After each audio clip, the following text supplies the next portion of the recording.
나도 한마디.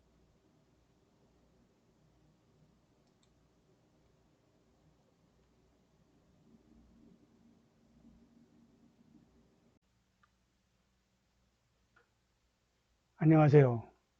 나도 한마디 시간입니다. 지난번 시간엔 자본의 대량 유통을 위해 생긴 것이 은행인데, 그런 은행이 저신용자에게 주택담보를 해주는 금융의 도덕적 해이로 인해 서브프라임 모기지 사태가 발생했고, 이는 전세계 금융 쓰나미를 몰고 오면서 전세계를 금융위기로 몰아넣었습니다.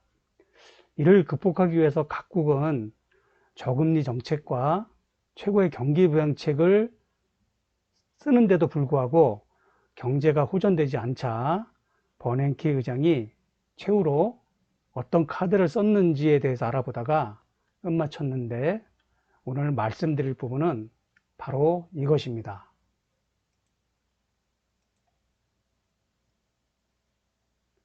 오늘 말씀드릴 주제는 부동산이 폭락하기 힘든 이유 첫 번째입니다. 자, 그럼 시작해 볼까요? 자, 버냉키 FRB 미국 연방 의장이 꺼낸 최후의 카드는 과연 무엇이었을까요? 예. 아주 상징적인 사진입니다, 이것이. 그때 버냉키 의장의 별명이었죠. 헬리콥터맨. 헬리콥터에서 돈을 뿌립니다. 이게 어떤 상징적인 의미예요. 실제로 헬리콥터에 돈을 뿌렸다는 게 아니고 어떤 엄청난 유동성 확대죠.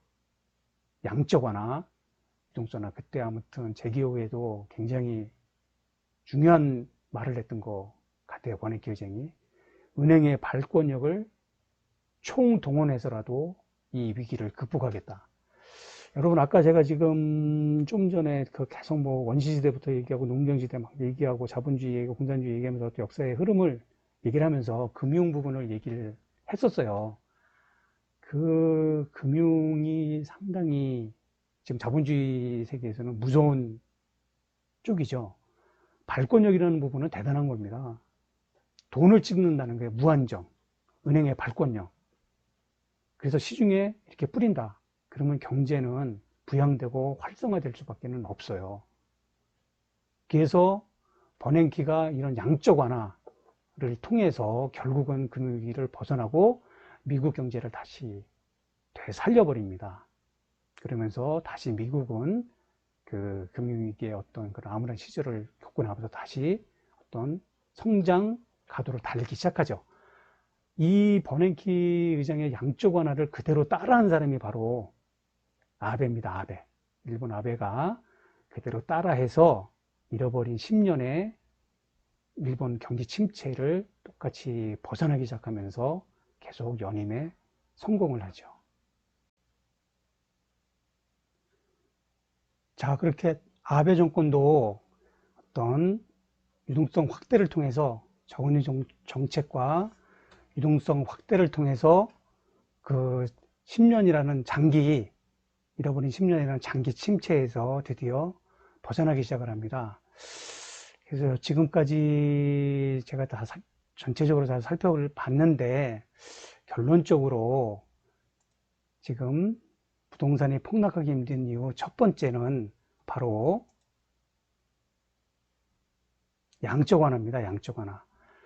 이 부분에 있어서는 어떤 논쟁이 많을지도 모르고 어떤 일부 경제학자나 이런 부분들은 반대를 할 수도 있겠지만, 제가 생각을 했을 때는 부동산이 폭락하기 시작했을 때는 거대한 양적 완화가 우리나라에서 벌어지지 않을까, 그렇게 생각을 하는 겁니다.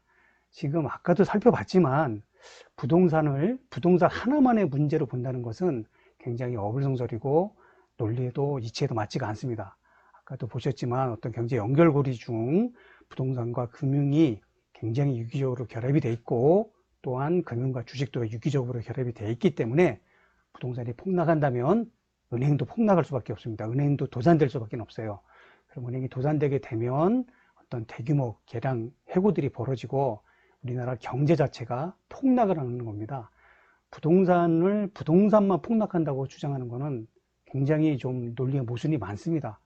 부동산이 폭락하게 되면 반드시 경제가 폭락하기 때문에 그런 어떤 경제 폭락을 막기 위해서는 어떤 양적 완화 조치가 반드시 필요하다고 보여지기 때문에 부동산이 폭락하기 힘든 이유 중 첫 번째는 바로 폭락이 시작되든가 폭락이 심화됐을 경우에는 어떤 대규모 양적 완화를 통해서 부동산을 부양시키는 게 아니라 경제를 부양시키는 그런 부양책이 벌어질 확률이 대단히 높다고 판단이 됩니다. 그리고 이렇게 부동산이 폭락해서 금융이 도산되고 회사가 도산되고 대규모 고용 대란이 일어났을 경우에 과연 내 자신은 어떨 거냐는 거죠. 내 자신은 어떨 거냐. 그래서 지금 어떤 삶을 살아가는 방식에 대해서도 한번 좀 말씀을 드리고 싶습니다. 어떤 긍정의 세계관을 가질 것인지 아니면 부정의 세계관을 가질 것인지,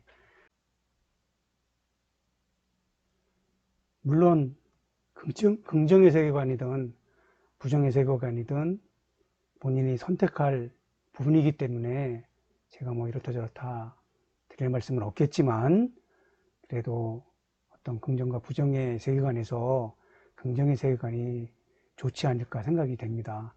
그 부정의 세계관을 가지신 분들은 실질적으로 그런 모기지 사태가 났을 때 그런 것들이 어떤 각국의 이기주의로 인해서 뭐 세계 3차 대전까지 벌어진다고 그렇게까지 막 전망하시는 분들도 계셨었어요.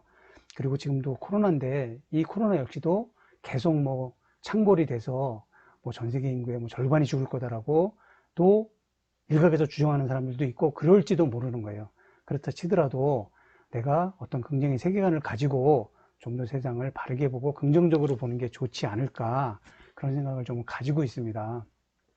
그러면 부동산이 폭락을 주장하고 폭락하기를 바라는 분들은 그런 폭락을 하면 그거를 폭락이 됐을 때 살려고 하는 것인가요? 그 폭락이 됐을 때 살려고 하는 마음은 폭등이 됐을 때 팔려고 하는 그런 마음과 똑같은 것입니다. 폭락이 됐을 때 산다는 것은 폭등이 됐을 때 팔겠다고 하는 똑같은 투기의 마음입니다. 남은 죽고 나는 잘 되겠다는 그런 마음 자체가 너무도 부정적인 그런 마음입니다. 상대도 잘 되고 나도 잘 되는 그런 좀 긍정의 세계관을 가졌으면 좋겠습니다. 자, 당신은 불행을 회피하시겠습니까? 아니면 행복을 추구하시겠습니까? 이 두 단어의 답은 굉장히 큰 차이가 있습니다. 이 답에 대해서 당신 스스로 한번 답변을 해보시길 바랍니다.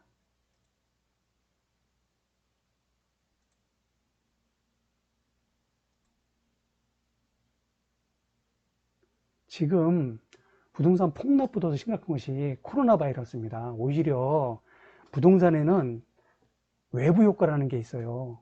부동산의 외부 효과, 외부 충격이라는 게 있는데 부동산 자체만의 어떤 문제로 인해서 폭락되는 게 아니라 외부적 요인, 어떤 코로나라는 그런 외부적 요인으로 부동산이 폭락하는 게 아니고 코로나 바이러스로 인해서 경제가 폭락하게 되면 부동산이 폭락할 수가 있습니다. 이런 식으로 어떤 그 부동산만의 폭락은 어려운 부분이고 서로 여러 가지 연결고리로 어떤 부동산에 여러 가지 영향을 미칠 수가 있겠죠. 그 중에 하나가 코로나 바이러스가 될 수가 있고, 그렇다 치더라도 긍정적인 마음으로 저는 코로나 바이러스도 우리가 충분히 이겨낼 수 있을 거라고 생각이 됩니다.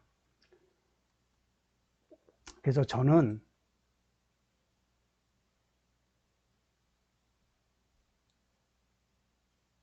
만약 내일 지구에 종말이 온다고 해도 나는 오늘 나무 한 그루를 심을 것입니다.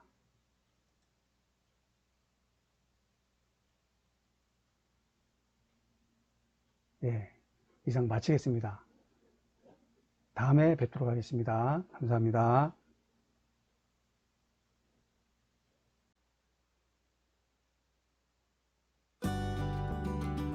자, 지금까지 부동산 여행 어떠셨나요?